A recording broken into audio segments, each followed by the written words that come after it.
is that no one who plays The Lost Legacy will experience much they haven't seen before. This standalone adventure is packed with the beautiful vistas, exciting action, and memorable characters we expect from an Uncharted game, but the familiarity of it all made The Lost Legacy feel more like a by-the-numbers summer blockbuster than the milestone events that came before it.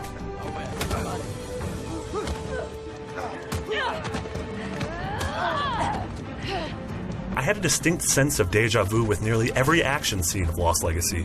Every shootout against mindless paramilitary dudes, every wall I had to climb and shimmy across, and every floaty driving sequence felt directly lifted out of Uncharted's 1 through 4.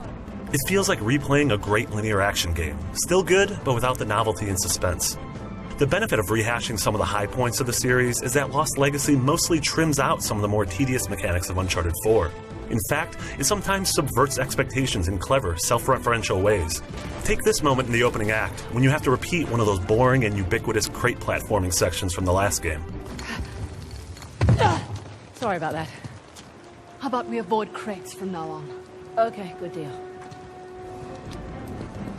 One of the ideas that does feel fresh is the occasional puzzles that block the path. Solutions often require careful observation of the world around you for environmental clues, which I always love doing considering just how stupidly gorgeous Naughty Dog's depiction of India is. The game knows how to draw your eye towards the smallest detail, which is a testament to the art, lighting, and camera work in cinematics.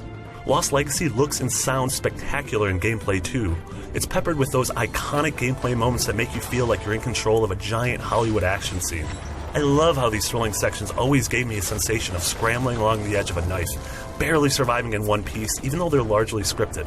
The one gameplay area where Lost Legacy tries to switch things up is in its second act, when it goes open world and we're given the largest play space the Uncharted series has ever seen. But no matter how beautiful this area is, and holy moly is it gorgeous, it's empty when it comes to things to do, and frankly boring. A good open world map promotes and rewards exploration and curiosity.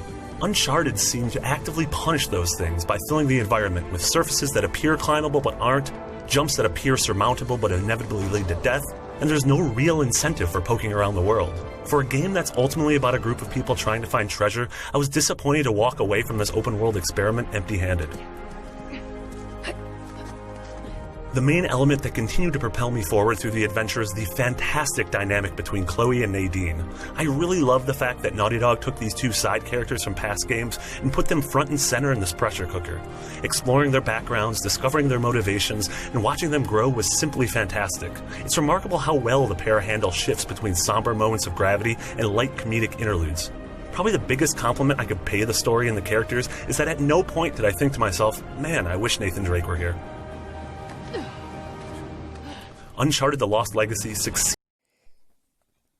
ये game कैसी लगी आपको? अगर आपको ये game अच्छी लगी होगी तो मेरे चैनल को सब्सक्राइब कर दे, ठीक है। इसमें नीचे मतलब रेड कलर का आपने बटन देखा होगा, ठीक है, उसमें सब्सक्राइब लिखा होगा, ठीक है, उसको दबा दे, ठीक है, और साथ में बेल आइकन को दबा दे, ठीक है, ताकि आपको लेटेस्ट गेम और प्राप्त हो सके, ठीक है, ताकि मेरे चैनल आपके पास जरूर प्रदर्शित हो, ठीक है। आपको गेम कैसे खेलनी है, ऐसे नए लेवल वगैरह आपको पता लग सके। प्लीज़ भाई इस चैनल को सब्सक्राइब कर